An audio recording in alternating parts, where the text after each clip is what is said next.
আসসালামু আলাইকুম। প্রায় 3 থেকে 4 বছর পরে গ্রামের বাড়িতে এসে তাল শাঁস খাচ্ছি। দেখুন আল্লাহ তাআলার কত বড় নিয়ামত।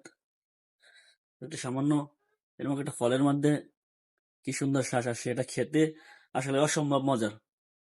গ্রাম ছাড়া তোমার শহরে আসলে এই একটা তাল শাঁসের চোখের দাম হচ্ছে 40 থেকে 50 টাকা, আর সেখানে গ্রামে এটা ফ্রিতেই পাবেন। আল্লাহ তাআলা কত বড় রহমত দিয়েছে তার বান্দার জন্য, এটা দেখলে আসলে বোঝা যায়। আল্লাহ তাআলার কোন নিয়ামতকে আমরা অস্বীকার করতে পারবো না। তার ভিতরে এই যে একটা নিয়ামত, আলহামদুলিল্লাহ।